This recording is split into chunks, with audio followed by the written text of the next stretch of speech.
Hey y'all, it's your friend D, and in today's video, we're going to make a tiki bar. In a recent video, I shared with you guys this card that I got from Target, and I found this in the dollar spot. They also had several other items that were a retro theme, and one of you said you wish the tiki bar was to Barbie scale. So I'm going to try to make my version of that tiki bar for a 1/6 scale Barbie.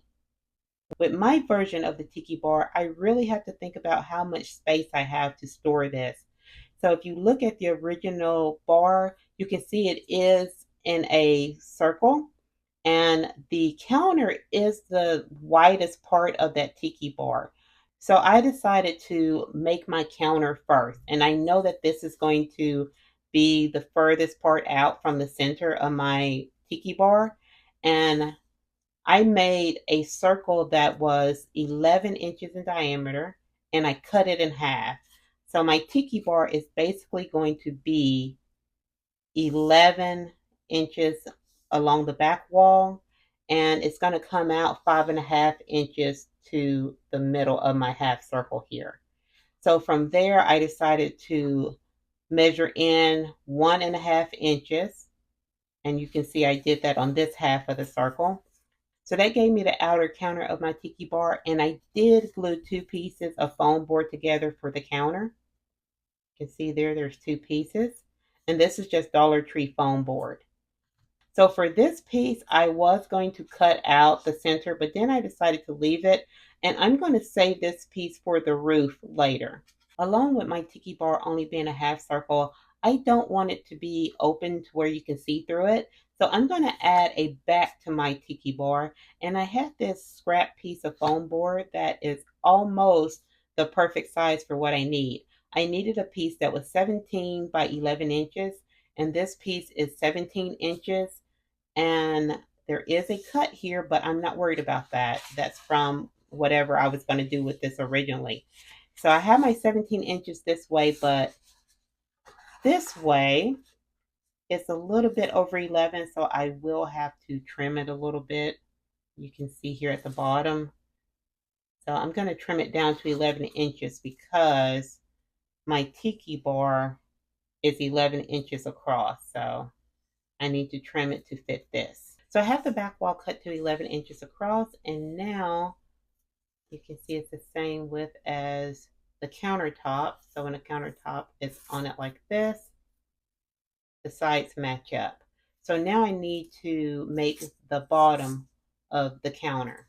For the bottom of my counter, I'm using leftover paperboard, and this is two pieces, and I glued them together, and I cut it to 12.5 inches by 6.5 inches, and I may have to trim it down a little bit on the side, but I would rather it be a little bit too long than too short. And if you look closely, you can see I used my X-Acto knife and I scored along it just randomly on the back because this part was damaged. So this will be facing away from you when you put it in. But that makes it easier to bend the paperboard when you score it like that. And this is the opposite side, and it looks a lot better than the other side of it.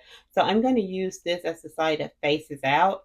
And I did make cuts in this, but all of these are 1 inch apart, so it looks nicer. So when I go and bend this, you can see all of those little cuts in it. And I'm going to paint all of these sections different colors. So I've played around with the bottom of the counter, just curling it just a little bit so it'll be easier to bend. And I'm not worried about it coming apart in these areas. I can just always glue that back together. And to get it perfectly inside of my counter, I'm just going to slide it in place like that and line it up on the edges here. And it should be perfectly flushed at the top. So I'm going to glue this in place. So I have those two pieces glued together, and it worked pretty good. The top of it is flush.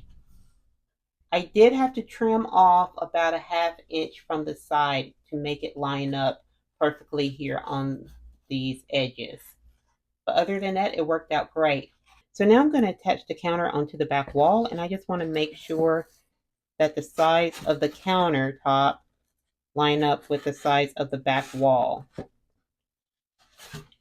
And once again, don't worry about this little cut that I have on mine. I'm using scrap foam. When you make your cuts, you're not going to have that. You'll just have this one piece with the measurements that I told you earlier. Here on the sides, I have a little bit of a gap, and I'm not worried about that. I'm just going to use some scrap foam board, and I'm going to fill in those areas. I was working on the supports for the roof, and I have these dowel rods from the Dollar Tree, and these are 15 3/4 by 1/2 inch, and I thought they were the perfect size.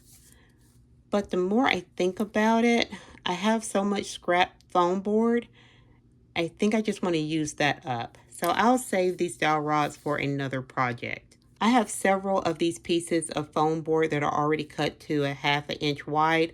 I already used some here, so I think I'm going to use the rest of them to make my supports. I'm going to cut them down to 6-inch pieces. So I cut those strips of foam board down to 6 inches, and I'm going to layer those in 3s, and those are going to be my supports. So I'll glue these together, and I'll have 2 here in the front and then 2 towards the back. So I have the roof supports in place, and now I'm going to take that extra half circle that we had at the beginning, and I'm going to glue that on top of these supports. Took some more of those leftover foam strips, and I cut these down to 7 inches, and that is from tip to tip. You can see the ends are cut at a angle, and that is because they're going to be the supports for the straw or thatch roof. And I will have to trim this at an angle also, but I'm going to get these in place first. I have all of the supports in place, and I did have to trim a few of them down a little bit shorter than 7 inches just to make them fit in here at the top. But now I can see where I need to cut my back wall along the back supports.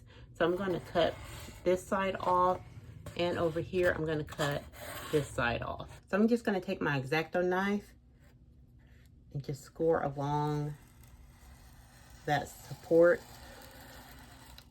I'm just going to take my time with it and just keep going over it until I cut all the way through. I'm almost ready to paint this, but I want to do 2 more things. I want to clean up this edge of the counter. So I'm going to use some leftover paperboard, and I'm just going to put this going around it. And I want to take some more of this leftover foam board that is cut to a 1/2 inch, and I'm going to make some shelves. If you're making this project and you would like for it to have a floor, I would do that at this stage, but I'm not going to add one to mine, but I can always come back later and add it.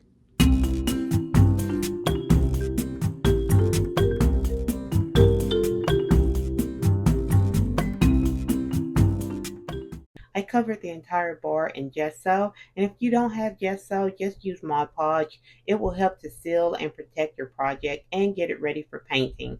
I also need to make a sign for the bar. In the original design that we're referencing, it had a sign going between the 2 beams, but I want my sign here at the top of the roof. To make my sign, I'm going to take those 2 pieces that we cut from the corners, as well as an extra piece that I cut to 4 inches by 2 inches. I made my sign. Here's a look at the back. I just need to cover it in the gesso. I did have to adjust the sides just a little bit, so I cut these pieces down a little. And this is going to sit here in the middle of the roof, and it's going to touch this middle support, which is fine. And I'll glue it to the top here as well as to this middle support just for some extra stability.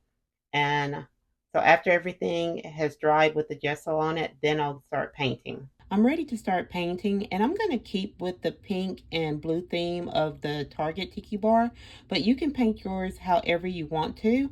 I am going to add a little bit of brown in some areas on mine, but I'm going to use this turquoise color for my blue. It's not the exact color that the Target Tiki bar used, but I like this color and I already have it on hand, so I'm going to use this. But I am out of my pink paint, so I'm just going to mix some more by using some red and white paint.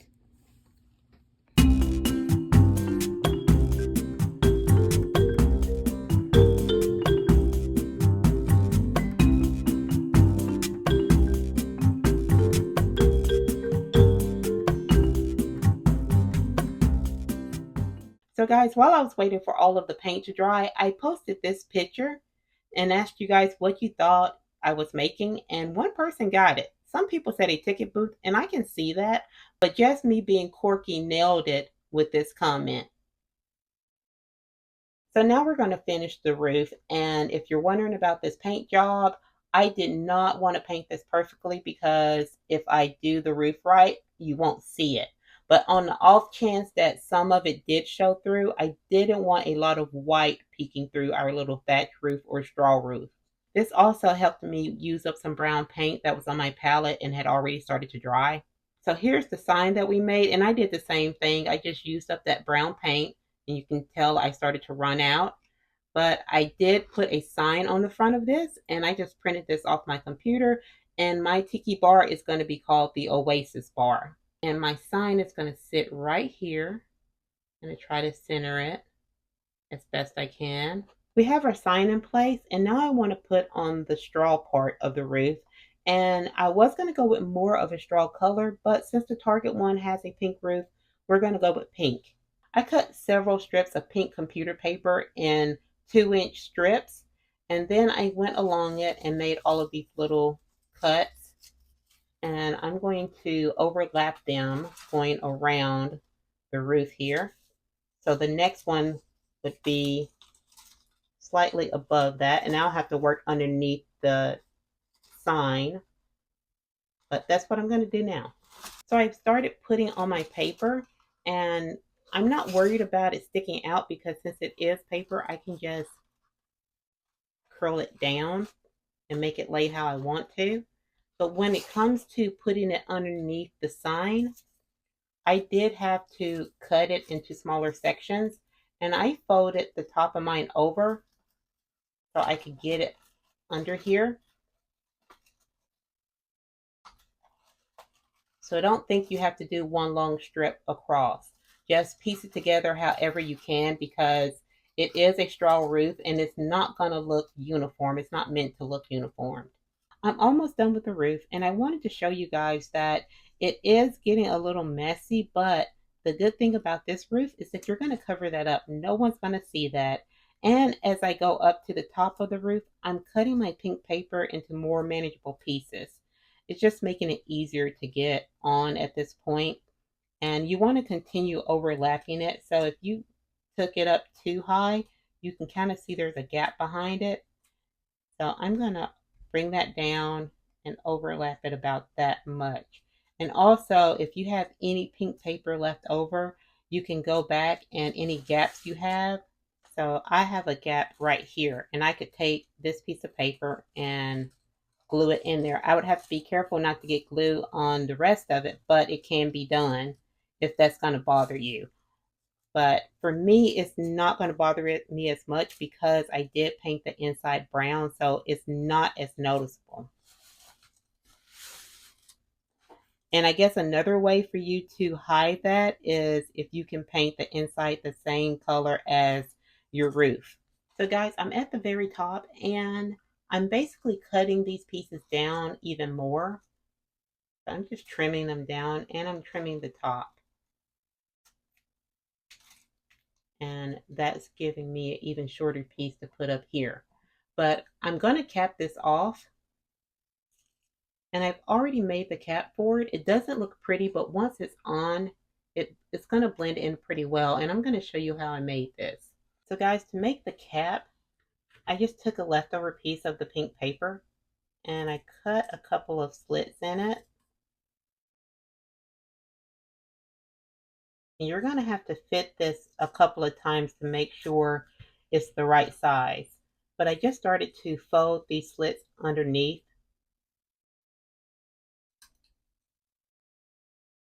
And glue that down, and then I go to the next one. Well, let me glue them down. Put Put glue on that one. Glue it underneath. Glue on the next one. Underneath. And so on. And it will start to curl.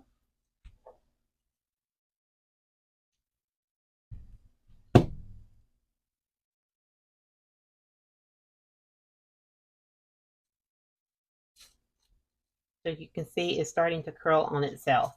And I just tested it on top of my Tiki bar to see if it fit. And once I got the size that I wanted, I marked where I needed to cut it on the sides.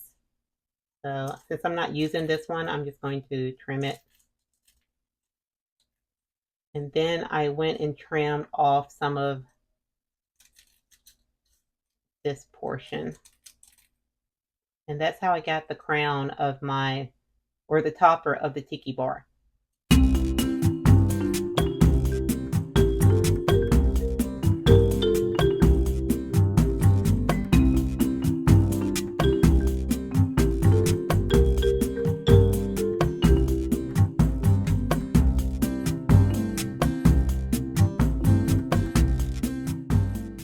So my friends, here's the finished bar, and I love the way this came out, and I am going to try to find a better backdrop for this because I will probably be using this all summer. And I know you guys want to know where some of the accessories are from. So the lights are from the Dollar Tree, and they were $1.25 for one pack, and they are battery operated. The chairs are from a Gloria set that I got from Temu. The two drinks are mini brands. The soda that Roger is holding is from Totally Tiny. The tip jar is from a Make It Mini, I think Sunday set. And of course it has many brands money. The cash register is from Temu. The pink glasses on the shelf are Barbie, and the white glasses next to it I got from Temu. The bottles are from Michael's, and the fruit is from Michael's, except for the bananas. The bananas are an eraser. And the blender is from Temu. My friends, let me know what you think about the bar, and if you want me to make the motel from the Target retro line, please leave it in the comments below. And as always, if you have any questions about anything in this video, leave it in the comments below and I will try my best to answer your questions. And if you like this video, please give it a thumbs up, subscribe, and turn on your notifications. I'll see you next time, my friends. Bye bye.